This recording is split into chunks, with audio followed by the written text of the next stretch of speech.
our third big topic today is one that I think we both agree is absolutely critical to understanding what's possible with AI, but I think has maybe flown a little bit under the radar in terms of the implications here. But Bloomberg actually just announced they're developing a new large scale generative AI model that is specifically trained on a wide range of financial data. So basically, they're layering ChatGPT over Bloomberg's proprietary data. And for anyone who's not familiar with financial services, Bloomberg terminals cost like 25 grand per user per year to license. They sit on top of a large amount of proprietary data that Bloomberg has been collecting and refining for almost probably 30 years now. I 40 think years, they they have said, yeah. 40 years. Yeah.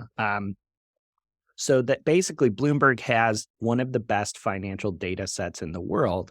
And now they're layering on top of it something like robust models like ChatGPT and GPT-4 derived models to actually create essentially a financial co-pilot for people in financial services. So this is a really interesting and notable example of applying existing models and tools and customizing them to your own proprietary and custom data. Why does that matter?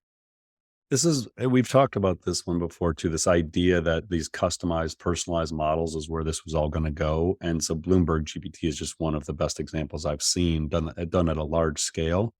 And I think that what it represents is what's going to happen in every industry. You're going to have these verticals that, I said in the thing, like imagine the same idea applied to manufacturing, healthcare, insurance, law, retail, education. Like if Mm, you have a proprietary data set, you have a chance to build a customized language model. So if you think about GPT-4, it's a general language model. It's trained on a corpus of knowledge from the internet and whatever their data sources are. But your data at your insurance company or your healthcare system or whatever it is, that's private data. They don't have access to that. It cannot train on that information.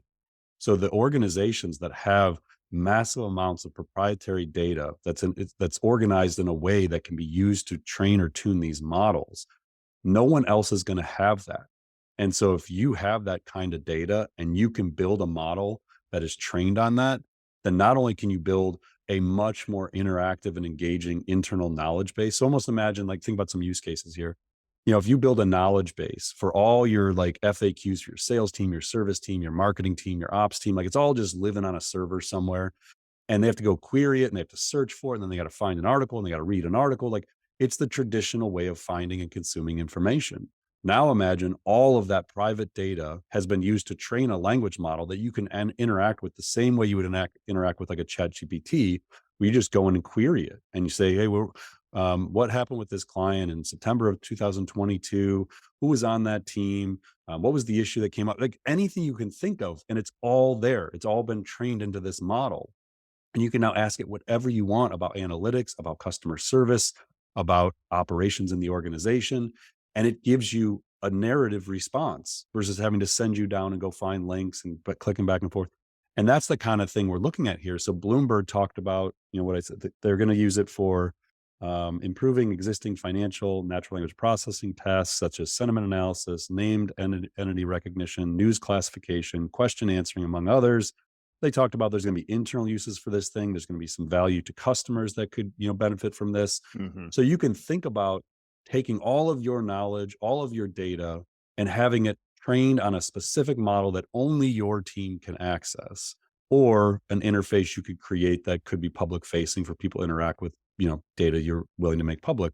But the point is you own that data. No one else can build a model like yours. And that, I think, is the real key here. Is you're seeing Bloomberg is a very high profile example of a company that knew they had a ton of data. They had the right team in place to envision what was possible with it. And they built their own language model using that data that no one else has. And I think we're going to see a flood of these things this year. You're going to see massive amounts of this. So it's just kind of like something to watch. And then the final thing I said in that post was, if you work at an organization that has unique and valuable data sets, you should be racing to explore this. So Mhm. if you work at a big enterprise, you should be talking to the CIO, or if you are the CIO, you should be like talking to people who know what to do with this stuff. Go get a language model company like Cohere and bring them in and say, like, what do we do? So yeah, I think this is gonna be a huge story moving forward this year. We're gonna see a lot of examples like this. Yeah, so we're not talking even here about just eventually having financial services GPT or insurance GPT. It's insert your company name here GPT. Yeah, I If think you it'll have be any type. both. Yep. Yeah. I think you're going to have like vertical specific models that people may like curate a bunch of data sources and like license that data to train a model. So you could see groups or associations play in that space, or you're going to see just big enterprises build their own models, and it might be both. Like I just gonna have language models everywhere. A really interesting example of this to hammer home the value of custom data is that Seth Godin, who is a legendary marketer. I mean, everyone in the marketing industry is familiar with Seth Godin's work. For 20 years, he's written a mega popular blog with his thoughts on marketing and sales. He actually announced the other day that he has trained a version of ChatGPT on all 5 million words of his blog. So you can go into the tool and essentially ask questions of Seth, or at least Seth's public writing. So he That's is, GPT. yes, I Seth don't know you got to GPT. call it that, but And he is treating it as an experiment. I'm not sure there's anything beyond it being an experiment, but it really proves out this idea that custom training models on your own data is going to be the way of the future. Do you kind of see that happening as well for individuals? oh yeah. I mean, I think every journalist, every author, every podcaster, anybody who creates a corpus of knowledge of their own information, whether it's like right now we're doing this in text, but just imagine being able to feed it video as well, Yep. or the transcripts. So yeah, I mean, I have tons of friends in the marketing industry who are authors and podcasters who have been doing it for 20 years. I mean, like Seth, you have 5 million words.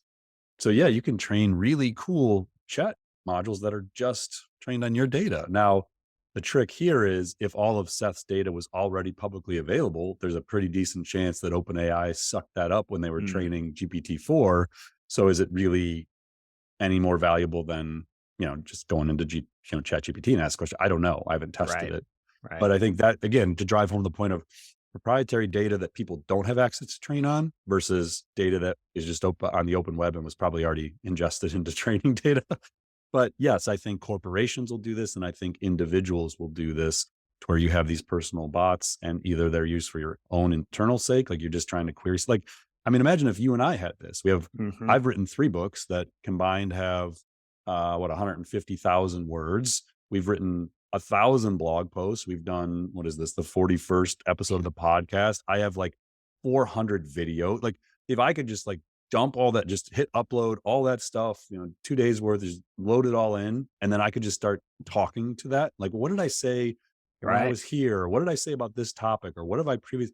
That would have such utility to me. Like I would use that all the time.